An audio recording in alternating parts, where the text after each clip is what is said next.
శ్రీరామచంద్రమూర్తికి, సీతామాతకు, ఆంజనేయ స్వాముల వారికి హృదయపూర్వక ధన్యవాదాలు. సమస్త గురుమండలికి హృదయపూర్వక ధన్యవాదాలు. మనం సీతాయనం చదువుకుంటున్నాము. సోమకథ చదువుకుంటున్న వాళ్ళు మీనాక్షి వాళ్ళమ్మ ఆశ్రమంలో సోమ వాళ్ళకు అన్నీ చెప్తుంది. ఇప్పుడు సోమకథ. ఆ రాత్రి నేను చాలా గాఢంగా నిద్రపోయాను. ఆమె కుటీరపు చిన్న కిటికీలో నుంచి నాపై కిరణాలు పడే వరకు మెలకు రాలేదు. ఆమె ఆ చిన్న కుటీరంలోనే అక్కడే ఉన్నారు. సూర్యకిరణాలు పడే వరకు నాకు మెలకు రాలేదు. నేను లేచేసరికి మా అమ్మ వెళ్ళటానికి ఇంటికి వెళ్ళటానికి సిద్ధమైంది. చాలాసేపు నిద్రపోయావు అనసూయ అంది ఆమె. మన సుదీర్ఘ ప్రయాణం తర్వాత నీకు ఈ విశ్రాంతి అవసరం, అందుకే లేపలేదు. అయితే మనం ఆశ్రమంలో ఉదయ భోజనానికి వెళ్ళలేమేమో అనుకున్నాను అంది. లేకపోయినా పర్వాలేదులేమ్మా, మనం త్వరగా సోమ వద్దకు వెళదాము. తొందరగానే మేము బయలుదేరాము. అప్పటికే ఎండ తీవ్రత పెరిగింది. మధ్య మధ్యలో చెట్లు కాస్త ఊరటనిచ్చాయి. మేము అక్కడకు చేరి తలుపు తోసి ఖాళీగా ఉన్న కుటీరాన్ని చూసి ఆశ్చర్యపోయాము. నేను మా అమ్మ పరస్పరం ముఖాలు చూసుకున్నాం. ఆమె ఎక్కడికి వెళ్ళి ఉండవచ్చు అని అనుకుంటూ కొద్దిసేపట్లోనే బయట నుంచి నవ్వుతో నిండిన ఆమె స్వరం వినిపించింది. నేను మీకోసం చూస్తున్నాను, వెనక వైపుగా రండి, మీకోసం భోజనం సిద్ధం చేశాను. రోజంతా మిమ్మల్ని ఉపవాసం ఉంచలేను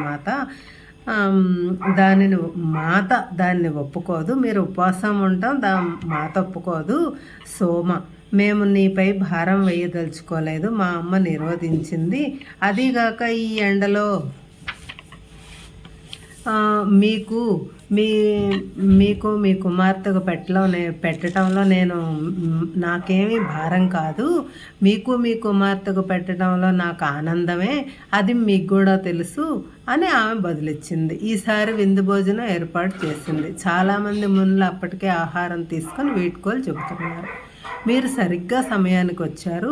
ఇవాళ ఉదయం నేను పెట్టవలసిన వారందరికీ పెట్టాను, మీరు మాత్రం మిగిలారు కనుక తీరిగ్గా భోజనం చేయండి. అయితే సూర్యుడిలోనికి కూడా వస్తాడు అంది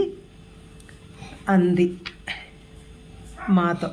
నిన్న ఉదయం తర్వాత సరిగ్గా తినకపోవటం వల్ల ఆకలిగా ఉంది. ఆశ్రమంలో సాయంత్రం భోజనం నా ఆకలి తీర్చలేదు. దాంతో సోమ నాకు పెట్టిన భోజనాన్ని గబగబా తిన్నాను. తిన్న తర్వాత లోనికి వెళ్ళి నిన్న కూర్చున్న చోటే కూర్చున్నాను. ఆమె మొదలు పెట్టకముందే నేను సోమ పాదాలకు నమస్కరించి కృతజ్ఞత వ్యక్తీకరిస్తున్నట్లు మాతాజీ అన్నాను. వద్దు అంటూ నా చేతులను తన చేతిలోకి తీసుకొని నా కళ్ళలోకి ప్రేమపూర్వకంగా చూస్తూ నవ్వింది. నీకు నేను ఎప్పటికీ సోమనే అని మా అమ్మతో ప్రతివారు నన్ను సోమ అనే పిలుస్తారు. మనందరికీ ఒకే ఒక్క మాత ఉంది. సోమ, నిన్ను కలుసుకోవటం నాకు ఎంతో ఆనందంగా ఉంది. నిన్ను కలుసుకోవటం నాలో చిన్నప్పటి నుంచి ఉన్న వెలితిని పూడ్చింది. సోమ నవ్వింది. ఈ సందర్శన మా ఇద్దరికీ ఎంతో విలువైంది, మా అమ్మ గబగబా చెప్పింది. కానీ మేము మిమ్మల్ని అలసటకు గురి చేయలేము. ఈరోజు మీరు మాట్లాడలేకపోతే చెప్పండి, పర్వాలేదు. మాట్లాడటానికి కథలు చెప్పటానికి కాకపోతే నేను ఇక్కడ ఎందుకున్నట్లు, నేను ఇక్కడ లేకపోతే అవి ఎవరికి తెలుస్తాయి? అప్పుడు చాలా కొద్దిమంది మాత్రమే నిజంగా మన మాత ఎవరో తెలుసుకోగలుగుతారు. ఆమె స్వరం ఆగి మౌనంలోకి వెళ్ళింది. మేము నిశ్శబ్దంగా ఎదురు చూసాము. కొంతసేపటి తర్వాత ఆమె మాట్లాడటం మొదలు పెడుతుండగా ఆమె కళ్ళు మూసుకుపోయాయి. ఆమె చెప్పిన కథ ఇది. అత్రి, అనసూయ మహర్షులు శ్రీరాముడిని మాతను దండకారణ్యం వైపు వెళ్ళి అక్కడ రాక్షస మూకలను వదలగొట్టమని కోరారు. దానివలన ఆ అటవిక తెగలు హాయిగా జీవిస్తారని చెప్పారు. వారు బయలుదేరబోయే ముందు ఋషి అనసూయ మాతను పక్కకు తీసుకెళ్ళి, మీ ప్రయాణం కోసం నేను ఇవ్వగలిగిందేమీ నా వద్ద లేదు, ధ్యాన ఫలాలు తప్ప, వీటిని మీకు నీ శక్తి రక్షణల కోసం ఇస్తున్నాను అంది మాత. ఆ బహుమతితో చెలించిపోయి తాను అక్కడ ఉన్న సమయాన్ని ఎన్నటికీ మర్చిపోలేనని చెప్పింది. దక్షిణాపదంలో పయనిస్తూ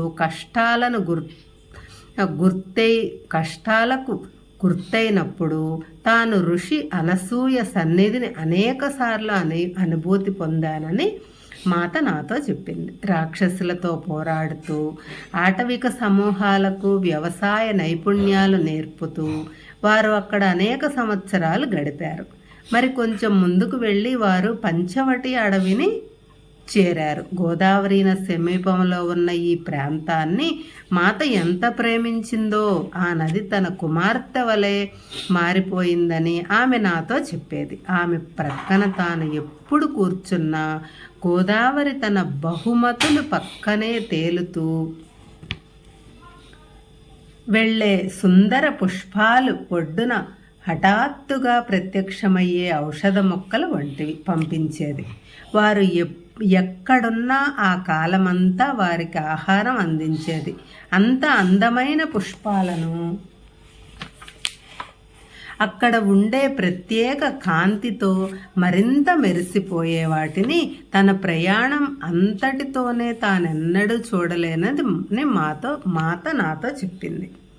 ఆ ప్రాంతమంతా సమృద్ధితో ఫలాలతో చుట్టుపక్కల ప్రతి చోట నదులు, వాగులు, చెరువుల వంటి నీటితో నిండి ఉండేవి. అదే బాహ్య సౌందర్యాన్ని పక్కన పెడితే అక్కడ ఏదో దోషం కనిపిస్తోంది. వాళ్ళు అక్కడికి చేరిన వెంటనే మాత, శ్రీరాముడు ఇద్దరూ దానిని గమనించారు.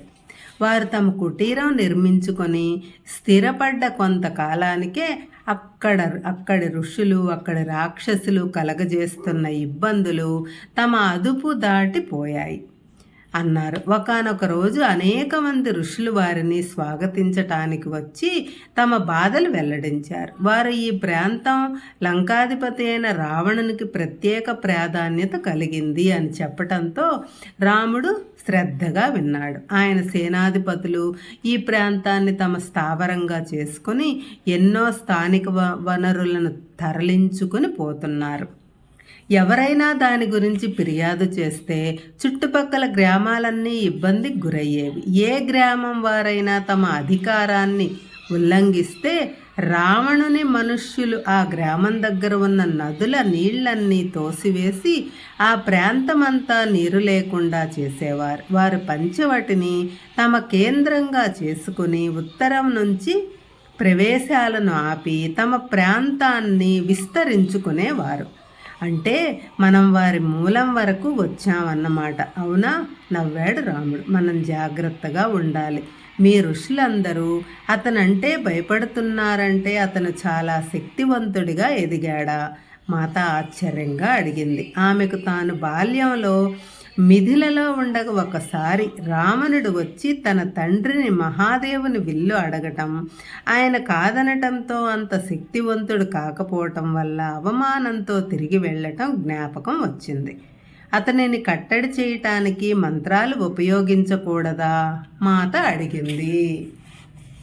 ఋషులలో ఒకరు దాన్ని బదులిస్తూ, ఇప్పటి వరకు మాకు తెలిసిన వారిలో మంత్రాలను తిప్పికొట్టి నిర్వీర్యం చేయగల శక్తి ఉన్నది అతనికి ఒక్కడికే. తన సైనికుల ద్వారా అతను అడవినంతా వశం చేసుకొని నదులను నాశనం చేసి జంతువులను హింసించి మా స్త్రీలను అపహరించాడు. మా మంత్రాలు కానీ ఆయుధాలు కానీ అతన్ని ఏమీ చేయలేకపోయాయని చెప్పటానికి విచారిస్తున్నాను.